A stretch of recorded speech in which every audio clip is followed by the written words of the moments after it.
என் இனிய தமிழ் மக்களுக்கு புரிசையரா சுந்தரின் அன்பான வணக்கங்கள். நான் இன்னைக்கு ஒரு முக்கியமான விஷயத்தை பற்றி பேச போகிறேன். பெண்கள்லாம் எனக்கு எதிராக இருப்பாங்க. கோல்டு, தங்கத்தில் முதலீடு செய்கிறதுக்கு இது சரியான தருணமா அப்படின்றது தான் இப்போ கேள்வி. இதை பற்றி என்னுடைய முடிவை சொல்கிறதுக்கு முன்னாடி கொஞ்சம் விரிவாக பேசுவோம். தங்கத்தோட விலை வந்து 3 விஷயங்களால் தீர்மானிக்கப்படுது. ஒன்று, உலக அளவில் என்ன விலையில் தங்கம் ட்ரேட் நடக்குது, உலக விலை. ரெண்டாவது வந்து நம்ம இந்தியன் ருப்பியோடைய கரன்சி எக்ஸ்சேஞ்ச் ரேட்டு. மூணாவது வந்து இந்தியன் கவர்மெண்ட்டோடைய tax. International price, exchange rate, local taxation.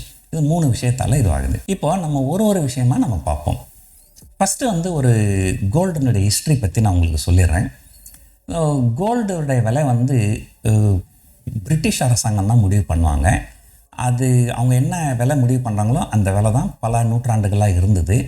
1973-74 வாக்கில் தான் என்ன பண்ணாங்க, மார்க்கெட் ஃபோர்ஸஸ்க்கு விட்டுட்டாங்க. அதுக்கப்புறம் தான் மார்க்கெட்டில் வந்து தங்கத்தோட விலை ஏறவோ இறங்கவோ ஆரம்பிச்சிது. பார்த்திங்கன்னா உலகத்தில் வந்து தங்கத்தோட விலை எப்போ ரொம்ப அதிகபட்சமாக ஏறி இருக்குது கடந்த 40-45 வருஷத்துலன்னு பார்த்தீங்கன்னா 2 தடவை தான் ரொம்ப அதிகமாக ஏறி இருக்குது. ஒன்று, 1980 ஒரு உலகம் முழுக்க வந்து ஒரு ஆயில் கிரைசிஸ் வந்தது. ஈரானில் வந்து அயதுல்லா கொமேனின்றவர் ஒரு புரட்சி ஏற்படுத்தினார். அந்த புரட்சிக்காரங்க வந்து அந்த நாட்டில் இருக்கிற எல்லா ரிஃபைனரியும் பிடிச்சிட்டாங்க. அதுக்கப்புறம் அங்கேருந்து குரூட் ஆயில் எதையும் வெளியே அனுப்பலை. அதனால் உலகம் முழுக்க வந்து ஒரு ஆயில் கிரைசிஸ் வந்தது. அப்போது தங்கத்தோட விலை ரொம்ப அபரிதமாக ஆயிடுச்சு. நான் சொல்கிறது உலக சந்தையில். அதுக்கப்புறம் என்ன ஆச்சுன்னாக்கா 2008 லீமன் பிரதர் கொலாப்ஸ் வந்தது. உலகம் முழுக்க பங்குச்சந்தைகள் ரொம்ப மோசமாக இருந்தது. அப்போ வந்து கோல்டு விலை ஏறுச்சு. இதுலேருந்து என்ன தெரியுதுன்னா, எப்போல்லாம் உலகத்தில் மிகப்பெரிய பிரச்சனைகள் வருதோ அப்போல்லாம் வந்து கோல்டு விலை ஏறும். ஆனால் 2020 கொரோனா வைரஸ் வந்தது. அது உலகத்தில் மிகப்பெரிய பிரச்சனை தான். ஆனால் கோல்டு விலை ஏறலை. நிறைய பேர் வந்து உலகத்தில் ஏறும்னு சொன்னாங்க. இன்ஃபேக்ட் நான் வந்து ஒரு வீடியோ போட்டேன், இது ஏறாது அப்படின்னு ஒரு வீடியோ போட்டேன். நான் சேலஞ்ச் பண்ணியிருந்தேன். பேங்க் ஆஃப் அமெரிக்கா சொல்லியிருந்தாங்க கோல்டு விலை வந்து ஒரு அவுன்ஸுக்கு $3000 போகும்னு சொல்லியிருந்தாங்க. நான் போகாது, பார்க்கலாம், நான் ரைட்டாக பேங்க் ஆஃப் அமெரிக்கா ரைட்டான்னு போட்டிருந்தேன். ஆனால் அது கடைசி வரைக்கும் அது போகலை. $3000 போகலை. 2100 தாண்டலை இது வரைக்கும். முதல் கேள்வி என்னென்னா, 1980 ஏறிச்சு, 2008 ஏறிச்சு, ஏன் 2020 ஏறலை அப்படின்றது ஒன்று. இதுக்கு முன்னாடி ஒரு கிரைசிஸ் வரும்போது எதனால் வந்து விலை ஏறணும் அப்படின்றதுக்கு ஒரு விளக்கத்தை கொடுத்துறேன். நான் சொல்கிறேன் பாருங்கள். ஒரு சின்ன ஒரு உதாரணத்துக்கு, நம்ம நாடுகள் வந்து ஒரு சேரர், சோழர், பாண்டியர் அப்படின்னு ஒரு 3 நாடாக பிரிஞ்சிருக்குது நம்ம தமிழ் மக்களுடைய நாடு அப்படின்னு வச்சுப்போம். நான் வந்து சேர நாட்டில் இருக்கிறேன்.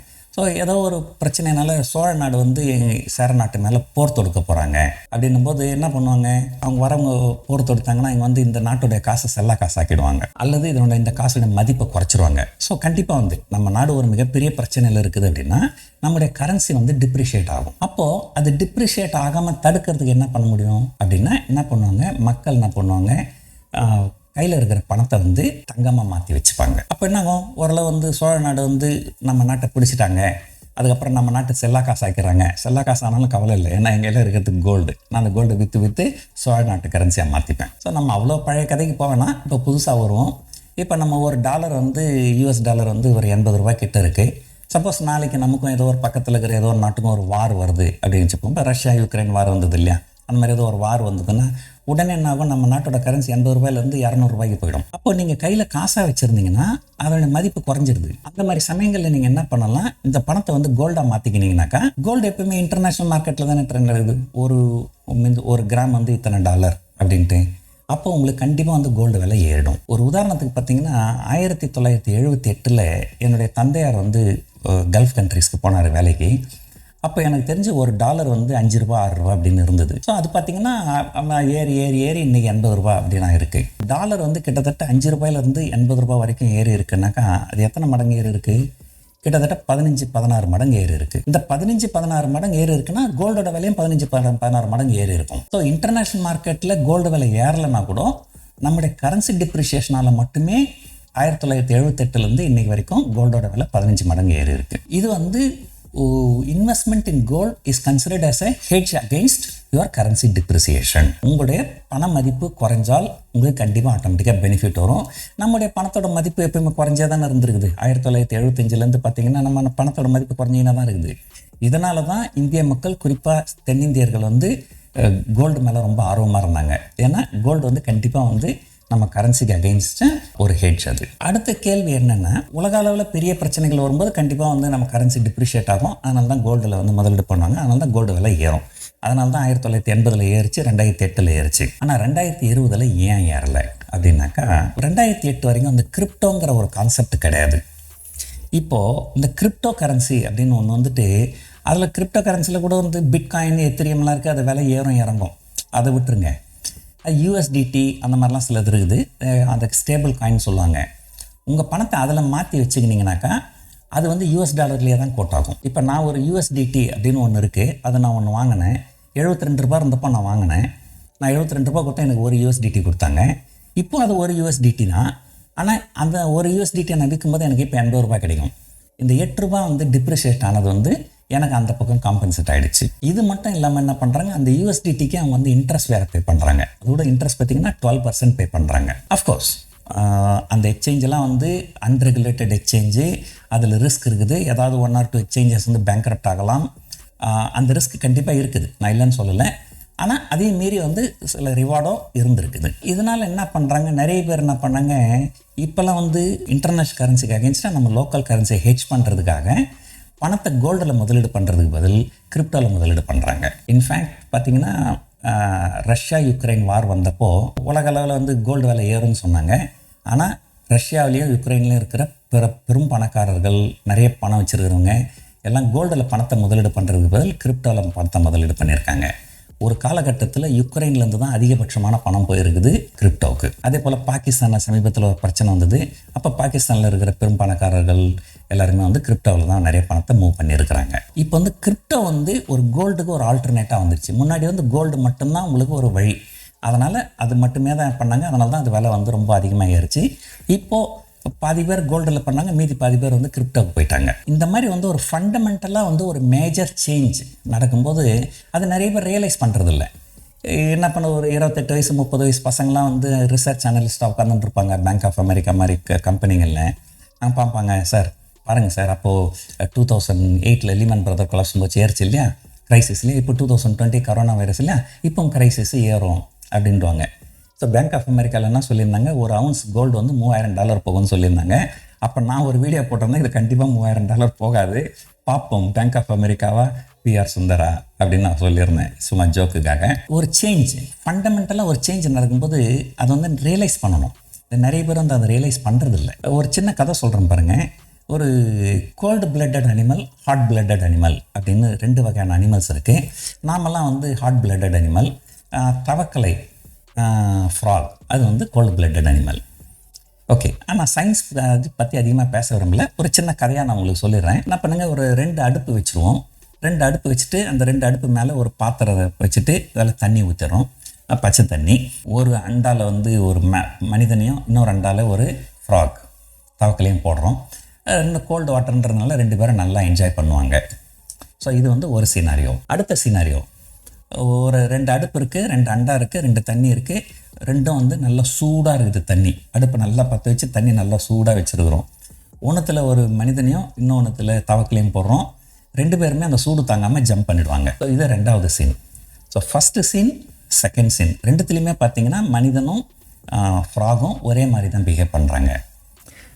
ரொம்ப இன்ட்ரெஸ்டிங்கான விஷயம் 3வது சீனுக்கு வாங்க.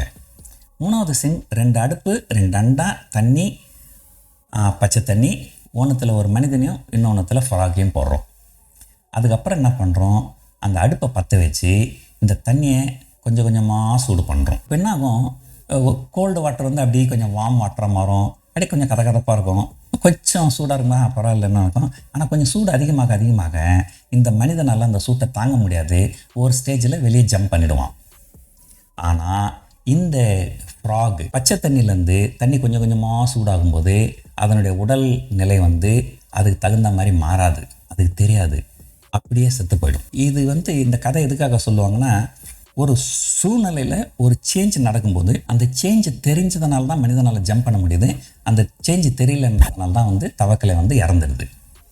ஸோ அதே போல் தான் இந்த ஃபைனான்ஷியல் மார்க்கெட்லேயும் எங்கேயோ ஒரு இடத்துல ஒரு மேஜர் சேஞ்ச் நடக்குதுன்னா அது நமக்கு தெரியணும், அப்போ தான் நம்ம மனுஷன், இல்லைன்னா நம்ம தவக்கலை. ஸோ இந்த கிரிப்டோங்கிறது வந்து ஒரு மிகப்பெரிய சேஞ்சை வந்து கொண்டு வந்திருக்குது கோல்டு இன்வெஸ்ட்மெண்ட்டில்.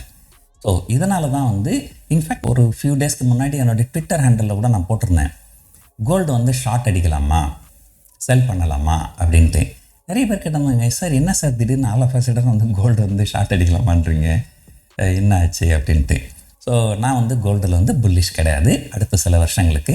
காரணம் இப்போ நான் சொன்னது தான், இன்டர்நேஷ்னல் மார்க்கெட் வந்து ஒரு போர்னு வந்ததுனாலே வந்து கோல்டு விலை வந்து குறைஞ்சபட்சம் ஒரு 40-50% ஏறணும். ரஷ்யா யுக்ரைன் வார் போயின்னு இருக்கு, யூஎஸ் இன்ஃப்ளேஷன் பிரச்சனையும் போயின்னு இருக்கு, உலகத்தில் ஏகப்பட்ட பிரச்சனை போயின்னு இருக்குது. ஆனால் கோல்டு விலை ஏறவே இல்லை. காரணம் கிரிப்டோ. இன்டர்நேஷ்னலாக கோல்டு விலை வந்து பெருசாக ஏறாது. இது வந்து ஒன்று.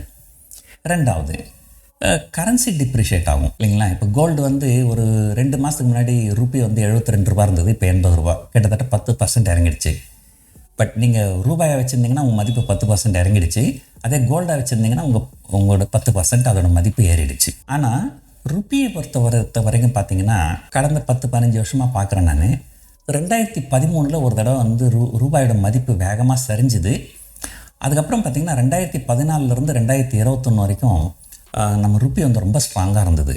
இன்ஃபேக்ட் இந்த 2014-15 2020-21 வரைக்கும் ருப்பி வந்து one of the strongest currency இந்த ஏஷியா. ஆனால் இப்போது இந்த யூஎஸ் இன்ஃப்ளேஷன் அது இதுன்ட்டு நிறைய பிரச்சனை வந்து இதனால் வந்து கொஞ்சம் பெரிய அளவில் கிட்டத்தட்ட 10% இறங்கியிருக்கு.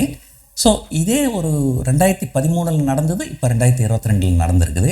2013 2022 2 வருஷமுமே வந்து இந்த யூஎஸ் இன்ஃப்ளேஷன் தான் காரணமாக, யூஎஸ் இன்ஃப்ளேஷனும் யூஎஸ் இன்ட்ரெஸ்ட் ரேட்டும் தான் காரணமாக இருந்திருக்கு.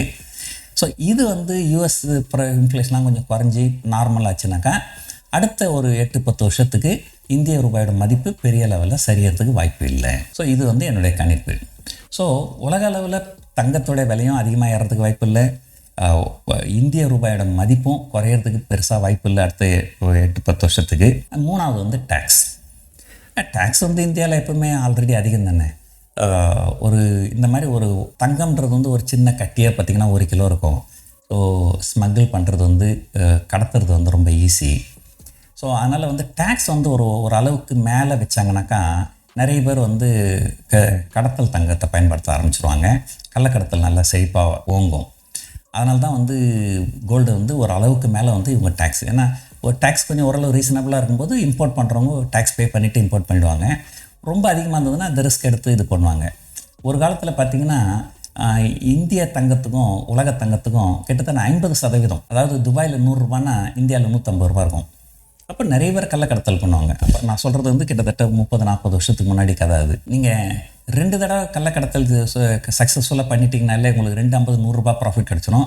3ஆவது தடவை மாட்டிக்கணும் மொத்தமே வீணாக போனால் கூட உங்களுக்கு கவலை இல்லை. ஆல்ரெடி வந்து கடத்தல் வந்து இப்போது சமீபத்தில் ஒரு 2-3 வருஷத்துக்கு முன்னாடி கோல்டு டேக்ஸ் கொஞ்சம் ஏற்றினாங்க, ஒரு 2.5% ஏற்றினாங்க.